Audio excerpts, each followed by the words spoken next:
Bienvenidos a Visión y Sucesión, un podcast para familias empresarias. Soy Karin Zambrano, consultora en empresas familiares de la Universidad de Monterrey. Y yo, Arturo Rivadeneira, director del Centro de Empresas Familiares de la Universidad de Monterrey. Hoy nos acompaña Julia Telles, consultora internacional de empresas familiares, cuenta con un máster en dirección de empresas familiares por el Instituto de Empresa en el 2003-2004 y se ha formado en programas con John Davis de Harvard y del Family Firm Institute. Ha facilitado consensos que permiten preservar y fortalecer el legado de las familias empresarias a largo plazo.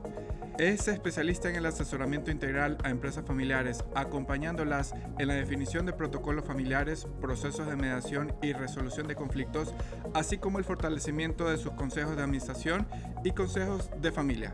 Coautora de los estudios ¿Cuándo hay que vender una empresa? Con IS y CLOSA. La sucesión de la empresa familiar en derecho civil comparado. Aspectos jurídicos y económicos de la empresa familiar con el IEF y Deusto. Bienvenida, Julia, gracias por aceptar esta invitación. Estamos muy contentos de que estés aquí, pues una vez más, gracias por todo este espacio que le estás dedicando a este episodio. Nada, encantada de estar con vosotros. Sí, gracias. Nosotros felices de tenerte aquí en Monterrey de visita. Qué bueno. Vengo con frecuencia, como sabéis. Sí, más o menos al año, ¿cuántos viajes nos visitas acá en Monterrey? 6 veces, a lo mejor, sí. ¿Y te ha gustado mucho Monterrey? Sí. ¿Sí? No, tengo familias muy queridas por aquí, okay. Y amigos muy queridos. Excelente. Así que, muy bien. Bien, Julia, muchas gracias una vez más. Queremos hacer algunas preguntas dentro de las mejores prácticas de empresa familiar para el público, las personas que nos están escuchando, y a nivel también de la dinámica de conocer desde tu amplia experiencia de lo que has podido asesorar a familias a nivel nacional e internacional. Desde tu experiencia como consultora internacional de empresas familiares, ¿qué patrones positivos has visto en las familias empresarias exitosas? Bueno, pues hay varios que se suelen repetir, efectivamente. Son familias que primero se llevan bien y se quieren. Es una obviedad, pero es así. Tienen en común que abonan el afecto, refuerzan los vínculos. Eso es compatible con que te lleves más con un hermano que con otro, o que haya momentos de cierta turbulencia, que ocurre, como sabéis, en las mejores familias.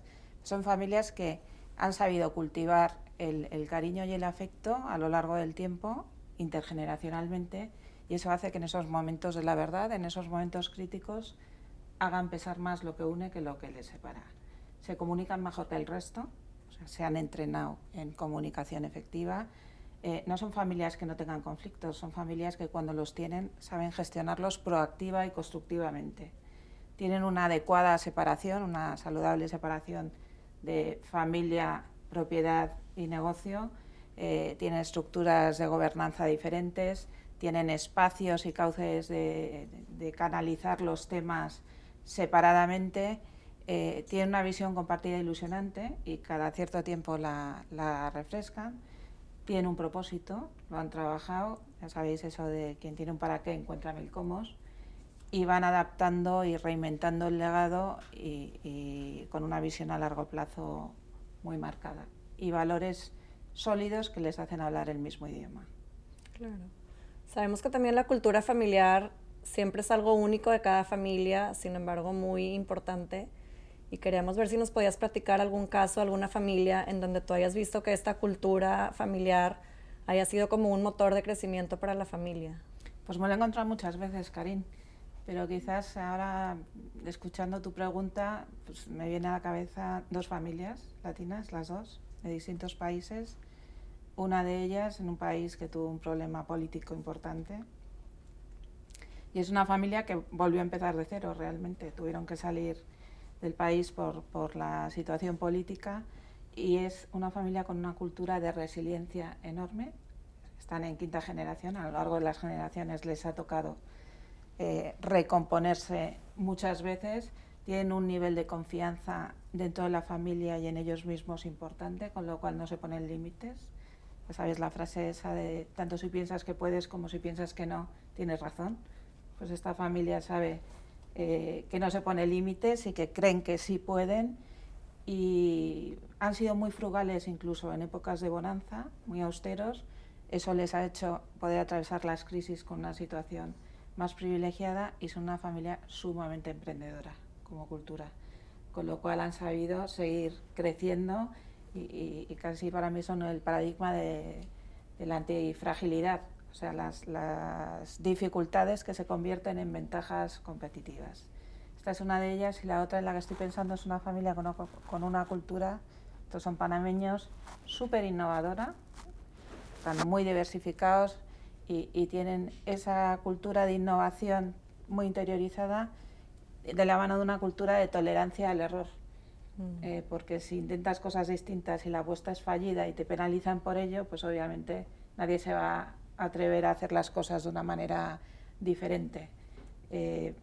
Están en sexta generación ya y tienen un sistema que les he copiado cariñosamente, y ellos lo saben porque se lo digo, de cuando analizan una de las apuestas innovadoras fallidas que han tenido, pues dedican un día monográfico a aprender qué es lo que ha fallado, no quién ha fallado, no las culpas, qué ha fallado, hechos objetivos, lecciones aprendidas, compromisos concretos, y pasan página. No vuelven a hablar nunca más de la apuesta fallida. Se quedan, extraen como inteligencia familiar el aprendizaje y pasan página.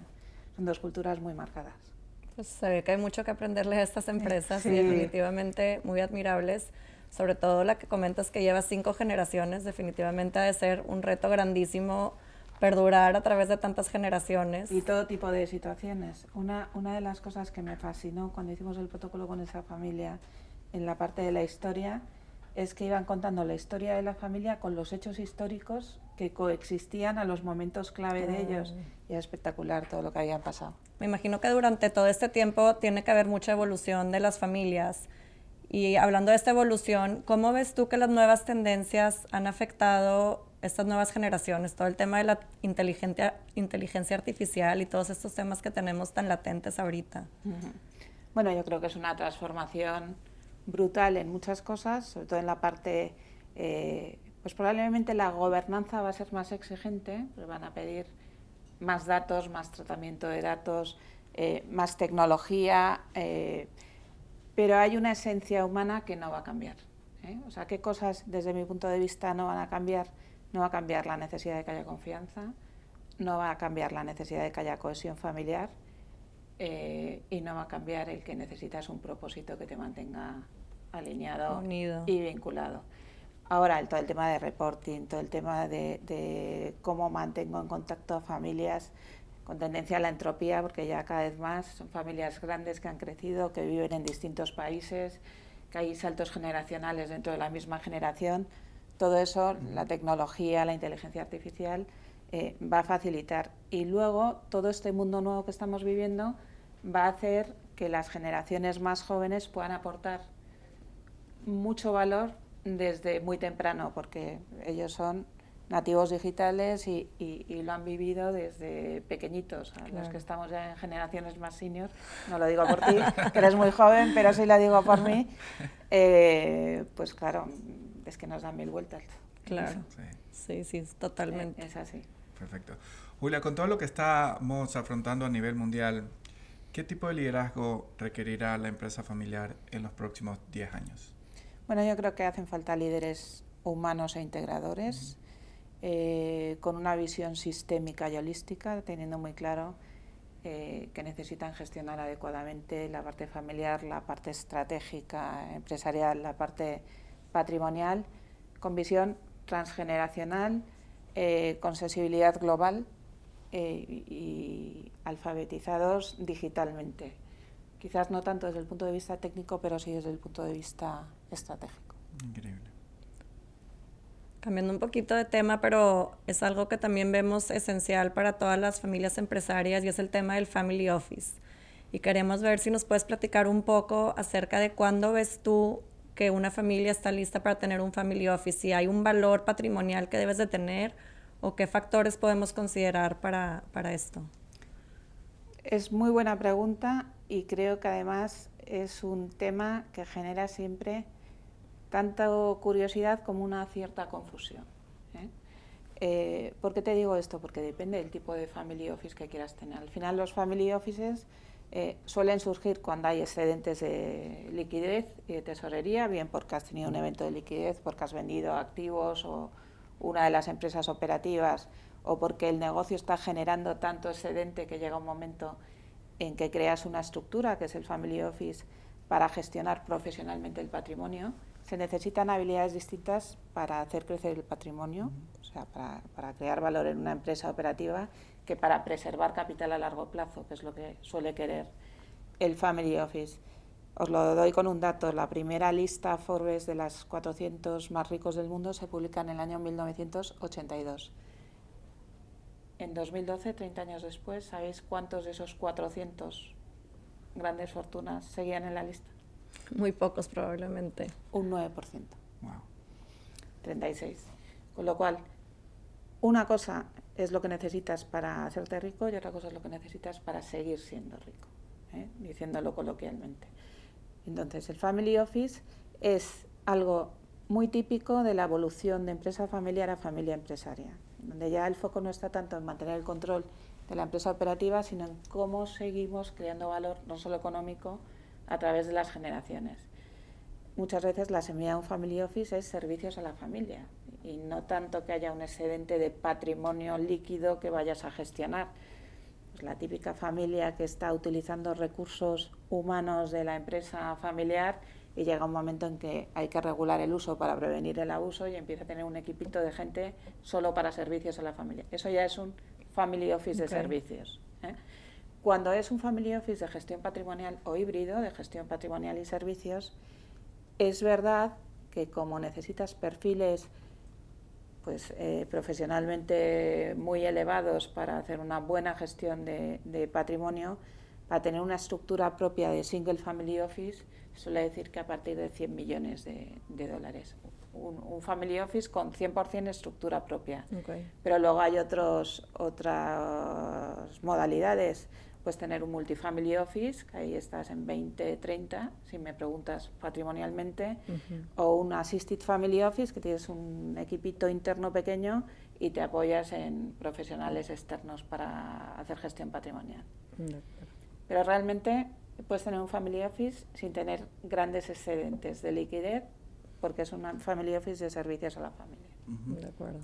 Perfecto. Julia, ¿cuál sería la gran diferencia entre administrar una empresa familiar y administrar un Family Office? ¿Lo ves más complejo administrarlo un Family Office? Bueno, son dos mundos complementarios, pero sí son diferentes, porque al final en una empresa familiar pues es una mentalidad probablemente más operativa, de cómo sigo compitiendo en mi mercado, en mi sector, con visión a largo plazo, pero muy foco en el negocio. En un Family Office tienes una visión a largo plazo, muchas veces 20, 50 años de planificación, en función de para cuántas generaciones estás planificando, y es una mentalidad más inversora y de visión global del patrimonio, de gestión de riesgos y de desarrollo del capital humano, que al final es el mayor de los activos que tienen estas familias, lo cual es diferente. Sí, Julia, a veces vemos casos donde hay familias o fundadores que quieren tener una atención de todos los servicios, como lo comentas, a nivel de la familia, dedicándole un poquito a los subsidios, beneficios, compras, en teoría beneficios. Pero el fundador busca una oficina dentro del edificio y contrata a un asistente o una secretaria que se dedique a atender todos los temas familiares. ¿Tú crees que eso de repente serían los primeros pasos para crear un Family Office o está descartado? Porque a veces en el mercado puede decir, ya tengo mi Family Office y aquí está la persona que me está atendiendo. ¿Es realmente eso Family Office? Bueno, es una semilla. Una semilla. Sabes que la más larga caminata comienza con un paso, ¿no? Pues ya tienes una secretaria para gestionarte los boletos de avión, los seguros de la familia y el mantenimiento de las casas de disfrute conjunto. Pues sí es una semilla de Family Office. O sea que eso luego lo puedes sofisticar en función de la modalidad de Family Office, todo lo que tú quieras. Excelente. Bien, ¿qué distingue a un Family Office patrimonial de otras estructuras tradicionales de inversión? En la visión global. O sea, normalmente un Family Office tiene que tener una visión panorámica de la riqueza de la familia, una visión panorámica de quiénes van a ser los beneficiarios de esa riqueza, en qué etapa vital están esos beneficiarios, para cuántas generaciones estás planeando, cuál es el perfil de riesgo de esos miembros de la familia que van a necesitar para vivir, qué política de inversiones tienes en función de esos datos, de esa hoja de ruta patrimonial que estás haciendo, qué asset allocation, en qué tipos de activos vas a estar y cómo vas a diversificar y cómo vas a estar monitorizando el sistema, con lo cual no es un vehículo concreto, no es un fondo de inversión, es un patrimonio diversificado con una visión y con un foco y con una planeación, como os digo, normalmente 20, 50 años. Excelente.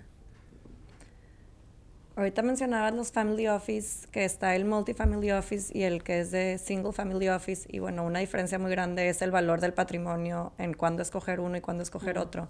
Pero no sé si nos puedas como platicar un poquito más acerca de cuándo es más conveniente tener uno o cuándo escoger, o sea, cómo escoger entre esos dos. Entre el single family office y el multifamily. Hombre, multifamily office lo escoges cuando o no tienes el conocimiento para ser tu propio family office o quieres llegar a economías de escala y a oportunidades de inversión que te van a llegar uniéndote a entidades que gestionan patrimonios multimillonarios de varias familias que tienen los mejores perfiles, los más sofisticados y las puertas abiertas de las mayores oportunidades. Entonces, si yo tengo una empresa familiar y mañana la vendo, aunque tenga un evento de liquidez muy importante, no crearía mi single family office en ese momento, aunque me lo pueda permitir. O sea, aunque llegues al valor... Claro, no, primero aprendes. Okay. Entonces, lo que he visto que funciona mejor es, empiezas por un multifamily office, te formas en algo distinto, no es lo mismo ser un industrial que ser un gestor de un patrimonio financiero o inmobiliario diversificado, y ya cuando has aprendido a lo mejor haces el camino contrario, de la máxima delegación a un assisted family office, y hay veces que acabas teniendo tu propio family office o generando tu propio multifamily office porque ya has aprendido tanto y lo has hecho tan bien que otras familias te empiezan a pedir que te ocupes de gestionarles el patrimonio. Pero es un tema sobre todo más que del importe, que también de cómo estás de cómodo y cómo conoces eso. Claro, pues sí, también. Sí. Julia, antes de continuar con los otros componentes del Family Office, ¿nos puedes compartir algunos casos, nombres de familias empresarias que tienen un Family Office a nivel mundial? ¿De qué país está o tiene el rol más predominante de la arquitectura o el diseño de un Family Office, ¿no? A nivel mundial. Con Por nombre, ejemplo, bueno, pues sí. los dueños de BMW es uno de los grandes Family Office. La familia Rockefeller fue de los primeros multifamily office que se crearon. En España probablemente el family office de los más sofisticados, más estructurados que conozco es Landon. Es una familia que tiene una empresa del sector farma.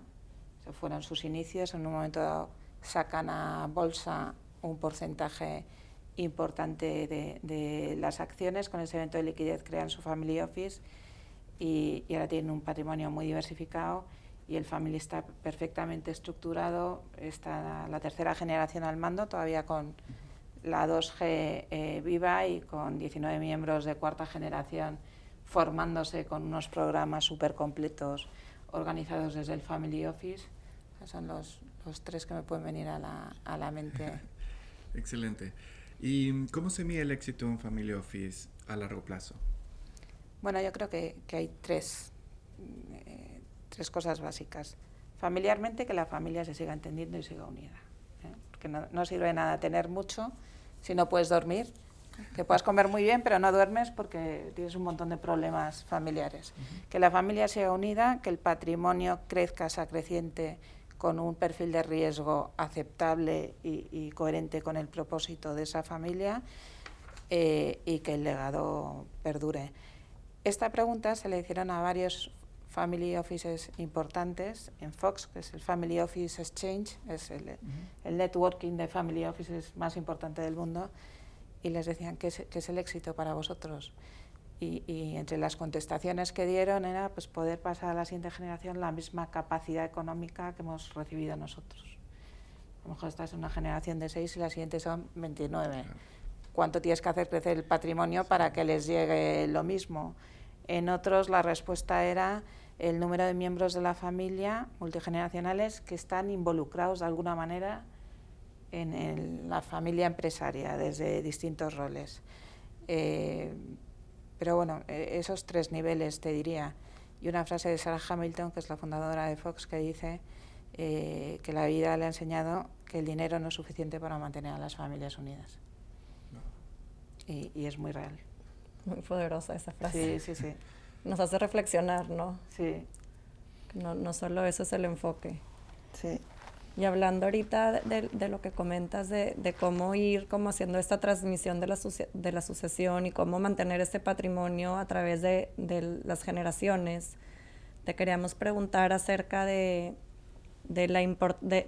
qué opinan, de que en tu experiencia, que has visto que es más difícil para los fundadores o los que están como en control, soltar ese control que sabemos que siempre es difícil, o también aceptar que la siguiente generación va a hacer las cosas diferente a como lo hacen ellos, y eso a veces también cuesta mucho trabajo de aceptar. ¿Qué nos puedes decir? Cuestan las dos cosas. Cuesta, por un lado, el dejar de ser el actor protagonista de la película y personas carismáticas con muchísimo éxito. Sabéis que su empresa familiar es como un hijo más, al que dedican todo su cariño y todo su tiempo, a dejar de ser imprescindible, que eso es muy duro. O al reinventarse y seguir teniendo un lugar, que esto es fundamental para que estén dispuestos a ceder, que sigan teniendo la autoridad y la capacidad, obviamente, de influir, y así debe de ser, desde otro lado, ya no en el día a día, y luego su seguridad garantizada para seguir viviendo como viven, sin tener que mendigar a las siguientes generaciones, es que lógicamente no puede ser. Difícil. Pero luego cuesta mucho también el aceptar que los que vienen van a tener otro estilo de liderazgo, porque el contexto es distinto, y van a hacer las cosas distintas. Entonces el dejar hacer es complejo y hay que prepararse. Hablamos mucho de cómo preparar buenos sucesores y se habla poco de cómo preparar a los sucedidos, y es un proceso psicológico, emocional, aparte de jurídico y patrimonial, importantísimo, al que se dedica menos tiempo de lo necesario. ¿Hay alguna recomendación que les podrías dar a estas personas que están pasando por esta transición? Como mencionas, sí es verdad que normalmente nos enfocamos en la persona que entra y no en la que sale. ¿Hay alguna recomendación que les pudieras dar a esas personas? Bueno, que cambien la perspectiva sobre lo que es un proceso de transición.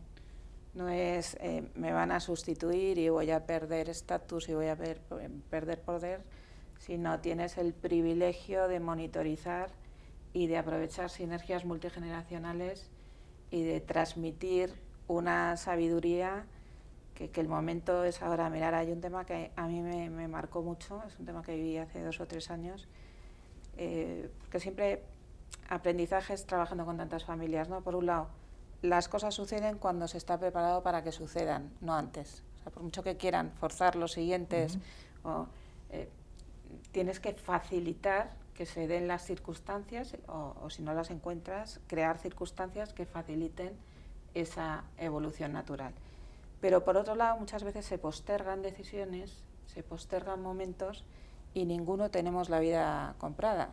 Recuerdo de una familia panameña también, que estaban iniciando su proceso de buen gobierno, habían pasado por un momento difícil, el COVID, un divorcio complicado de una de las hijas que había tenido efectos secundarios en la cohesión familiar entre las ramas. Entonces les dije yo, antes de meternos a normas de gobernanza, creo que hay que resetear el clima familiar. Estuvimos buscando fechas para juntarnos las 3 generaciones después de años que no habían podido estar juntas, y la única fecha que les encajó fue el 2 y el 3 de enero, que eran plenas Navidades. Con lo cual yo secretamente rezaba, yo que soy creyente, decía que se cancele, por favor, que no se puede hacer. Al final se hizo. Bueno, pues fueron 3 días absolutamente mágicos de compartir esas 3 generaciones, y la matriarca del clan se murió a las 2 semanas de un fallo cardíaco con 70 años. Lo cual ninguno lo sabíamos entonces, pero era su fiesta y su homenaje de despedida. O sea, los acuerdos que salieron de esos 3 días de convivencia son el protocolo más sólido que he visto en mi vida, porque es lo que de verdad importa. Excelente. Qué impresionante, O sea, como todo se alinea, todo se claro, acomoda. pero el momento es ahora. O sea, no pienses, no, esto lo voy a hacer dentro de 2 años. Esto lo voy a... No, es que no sabes qué va a pasar dentro de 2 años. O sea, Claro. el tener el valor de afrontar conversaciones difíciles y de facilitar tiempo de calidad, al final se trata no solo de ser una gran familia, que es importantísimo, sino de poder ser un gran equipo, ¿eh? Los equipos que funcionan están hechos de relaciones que funcionan. Las relaciones que funcionan necesitan confianza para poder compartir en cada momento lo que necesitas compartir y tiempo de calidad para hacerlo posible. O sea, hay que crear esos espacios. Claro. Increíble. Julia, ¿y qué es más común? ¿Sucesores no preparados o fundadores que no están listos para retirarse? Fundadores que no están listos para retirarse. ¿En cualquier parte del mundo? En cualquier parte del mundo. Es que es muy humano, por un lado, ¿no? O sea, lo que os decía, pasar de ser el actor protagonista de la película a ser un tutor. En una edad más avanzada donde te sientes más vulnerable por todo. Y luego me he encontrado una situación que es bastante triste, en el fondo, de fundadores que no quieren retirarse ni quieren ceder parte del control o patrimonialmente anticipar parte de las acciones, porque tienen la sensación de que si ya la siguiente generación no tiene el incentivo de portarse bien con ellos para recibir el día de mañana, pues ya si lo dan antes, ¿quién les va a cuidar? Y eso es una vivencia de carencia, muchas veces infundada, pero muy dolorosa. Y es un enorme freno a la hora de tomar decisiones. Sí, es bastante común ver eso en el día a día, Sí. ¿no? La verdad es que lo trabajarías más desde la siguiente generación o la primera generación. Bueno, es que hay que trabajarlo desde todas las generaciones. Sí. O sea, las transiciones es una receta que se cocina por todos. Y a fuego Y lento. tiene que, y a fuego lento, y tiene que ser atractivo y delicioso para todos los que tienen que probar ese plato. O sea que... Excelente. ¿Y cómo puedes como ayudar a estas personas a tomar esa decisión? Justo yo estaba platicando con unas personas que me decían que llevaban 20 años con su papá y que estaba supuestamente haciendo la transición de la sucesión, pero que no la hacía, o que en teoría estaba hecha, pero el papá seguía tomando todas las decisiones hasta que llegó el punto que la persona dijo, ya no quiero trabajar más aquí, o sea, como que ya... Se cansaron. Se cansó, quebró la relación. Sí. Pero ¿cómo hacemos, qué se puede hacer para que no suceda eso? O sea, ¿hay políticas o qué proceso pueden seguir para que evitar Bueno, esas primero, situaciones? hablar mucho y ser muy consciente de cuáles son las expectativas de las dos partes. Como os decía, el crear circunstancias que faciliten. No se puede imponer, se puede facilitar.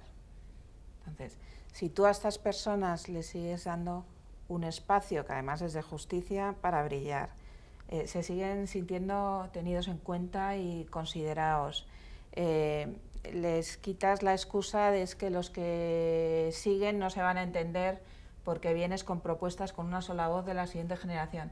Vas desmontando las barreras y facilitas, pero no es algo que puedas hacer de un día para otro, es un trabajo permanente de ir generando la confianza, de ir generando los espacios para cada uno de las partes y de hacerles ver y que sean conscientes de que una historia de éxito con un mal final pues es perder mucho valor que ha costado mucho crear. Sí. Pues sí. Sí. Definitivamente Sí. todo un proceso, no es algo que se pueda hacer de un día a otro, sino que se tiene que ir trabajando, como dices, cocinando. Sí, a fuego lento. Sí. A fuego lento. Como la canción.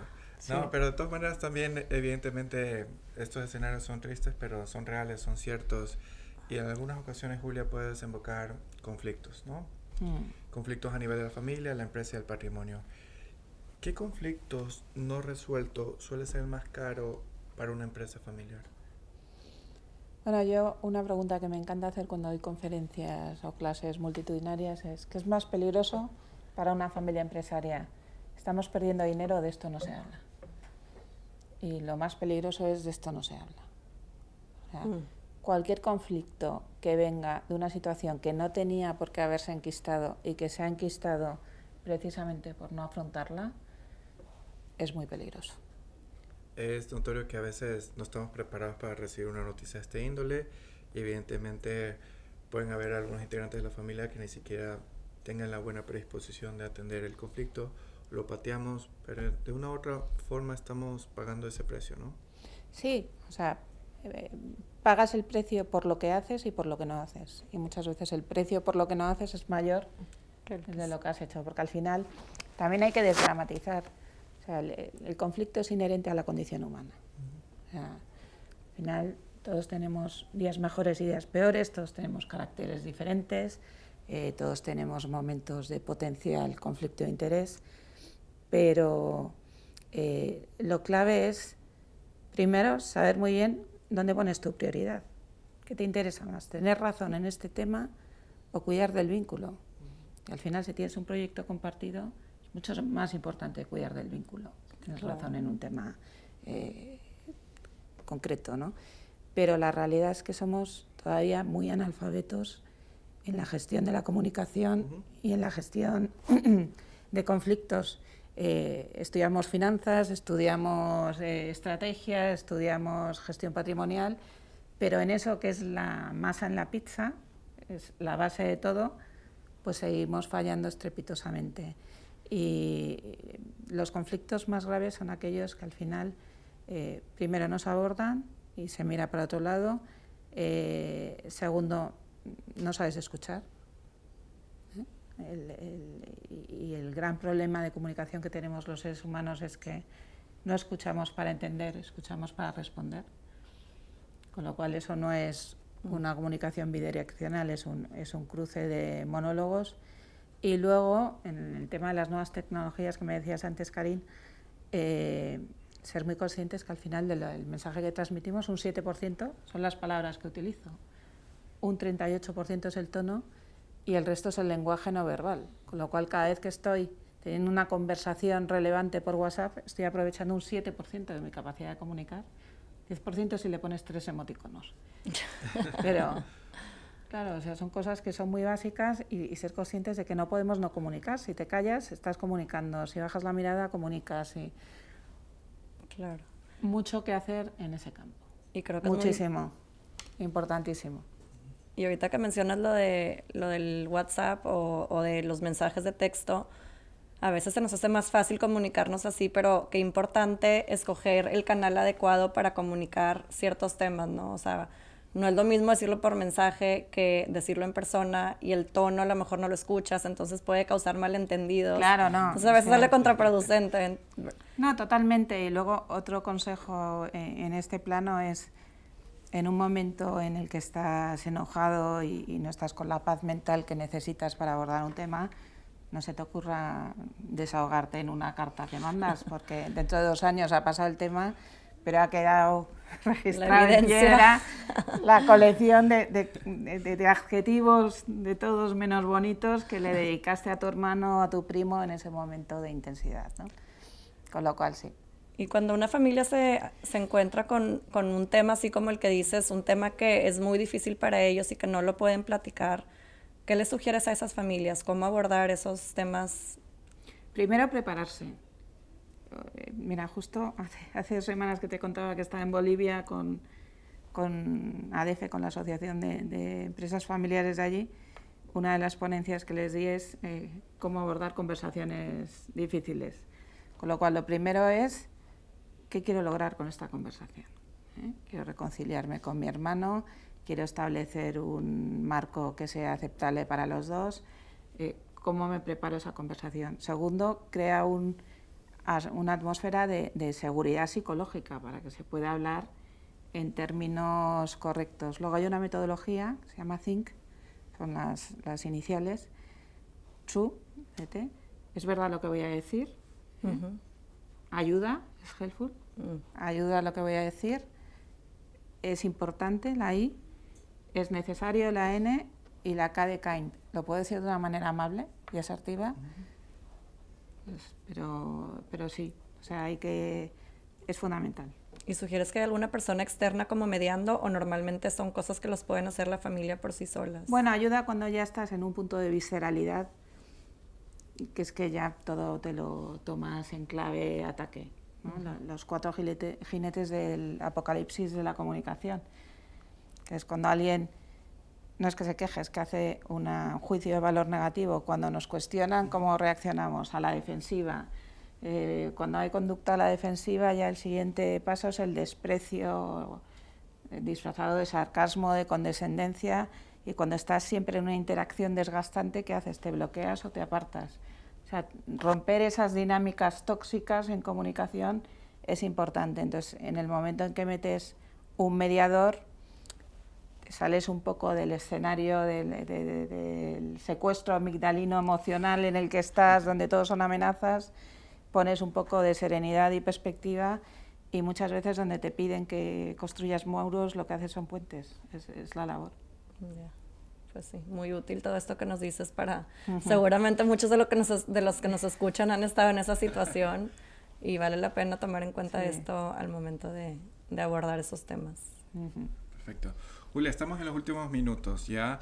En la recta final, ¿cuál fue el mayor aprendizaje de una familia empresaria que te ha dejado en tu trayectoria? Hay tantos. Hay para escribir más libros. Sí. Hay tantos. Pero el que os comentaba antes, quizás esa sensación de vulnerabilidad, de decir, no, es que las cosas se tienen que dar cuando se tienen que dar, porque ninguno sabemos lo que va a pasar. Otra familia dominicana que siempre cito, justo antes del COVID, habíamos hecho un plan de transición, probablemente la familia que más había planificado, tenían 3 personas sucesivas preparadas para asumir el rol de CEO, una persona que le quedaban 4 años todavía en primera línea, después iba una persona de 55 años que iba a hacer de puente hasta que estuviera preparada la siguiente generación, y una siguiente generación de 42 años. Comieron juntos en el mes de febrero, se contagiaron de COVID y en 6 meses se murieron los 3. Wow. Con lo cual, ¿qué nos enseñó el COVID? Que lo improbable sucede. Y que esas cosas, me acuerdo que utilizaba hace años un mapa de riesgos que eran como celdas de una colmena. En la primera eran riesgos geopolíticos y en una de las celdas ponía pandemia, pero claro, hace 10 años veías pandemia y las familias decían, no, cosas concretas que nos vayan a afectar. Ya sabéis que los riesgos es probabilidad de que ocurra, impacto si ocurre, con lo cual nos saltábamos el pandemia. Cuando nos encerraron en España el 14 de marzo del año 2020, recibí como 5 mensajes de familias con las que llevaba tiempo trabajando diciendo, Julia, que ponía pandemia. Y digo, sí. Sí podía pasar, pensábamos que no. Pero ninguno nos imaginábamos que esa tormenta perfecta y esa situación irreal la fuéramos a vivir. Con lo cual, yo creo que hay que esperar el mejor escenario, pero prepararse para el peor. Sí. De todas maneras, afortunadamente salieron caras visibles, líderes emergentes, acudiendo a ese auxilio de garantizar la continuidad del legado familiar, ¿no? Sí. Bueno. Hombre, provocó turbulencias porque afortunadamente la familia era una familia muy unida, pero se quedaron descabezados. Pasó también en Dominicana la discoteca esta, que se cayó el techo. Hubo uno de los grandes grupos de allí que se murió todo el comité de dirección. Estaban en el concierto celebrando. O sea, son cosas que dices, bueno, pues es muy improbable que suceda, pero puede suceder. Con lo cual, el tener esa mirada de gestión de riesgos, importante. Y la resiliencia que mencionabas anteriormente, ¿verdad? Y adaptabilidad. Como dices, prepararte para lo peor y pues, esperar lo mejor. Claro, esperar lo mejor y evolucionar para poder atender esas situaciones cuando se presenten. Exacto. Digo, unas más trágicas que otras, no siempre tienen que ser tan... No, pero luego, a veces son... Te he puesto ese ejemplo porque como impactante, pero bueno, impactante en la parte positiva también muchísimos casos, o sea, espectaculares y liderazgos emocionales que afloran en momentos y de repente descubres que la líder emocional es una niña de 16 años, que es la que sabe gestionar perfectamente a las 3 generaciones que conviven. Mente abierta, porque la vida está llena de sorpresas, algunas duras, pero muchas maravillosas. Increíble. Si tuvieras un último mensaje, una recomendación para las personas que nos escuchan, ¿cuál sería? ¿Cuál sería? Pues que disfruten. Hay una frase que me gusta mucho, que es que hay que vivir como si fuéramos a morir mañana, aprovechando a tope el hoy, que es lo que tenemos, y hay que aprender como si fuéramos a vivir siempre. O El mantener siempre esa mirada de niño, ¿no? De descubrir las cosas y entender que cuando cambias la mirada cambias tu realidad. Lo importante no es lo que te pasa, que no lo puedes elegir, es cómo lo afrontas. Schopenhauer decía que la vida reparte las cartas, pero nosotros las jugamos. Con lo cual, confianza, que disfruten de su familia, que es lo más maravilloso del mundo, y que claro que se puede tener legados que perduran y simplemente hay que hacer los deberes y estar dispuesto a hacerlos. Pues sí, al final todos los que nos escuchan, como dices, ahorita que dijiste lo de la familia, me llama mucho la atención porque yo creo que es lo más valioso que todos tenemos. Entonces, sí, pues cuidarlo, pero también disfrutarlo, como mencionas. Sí, de hecho, hay un gran profesor de Harvard, que se llama Tal Ben-Shahar. Hicieron un estudio hace poco en Harvard, a lo largo de una serie de años, de cuál era el prescriptor número 1 de felicidad, y es el bienestar relacional. Cómo te llevas con las personas más importantes de tu vida, y la primera persona más importante de tu vida es contigo mismo, cómo te tratas a ti mismo. Con lo cual, cuida esas relaciones contigo y con los demás. Hay que estar bien para que todo esté bien. Cuanto mejor estás tú, más equilibrado, mejor clima, mejor clima y ambiente familiar, profesional, empresarial vas a crear. Hay que definitivamente. Cuidarlo. Julia, nos encantó escucharte. Estoy segura que todo lo que nos compartiste le va a ayudar mucho a todas esas personas que nos escuchan. Pues cuánto me alegro. Y pues muchas gracias por darte el tiempo de estar aquí con nosotros. No, muchas gracias a vosotros. Lo he disfrutado mucho. Sí, no, al contrario, Julia. Muchas gracias por aceptar esta invitación una vez más.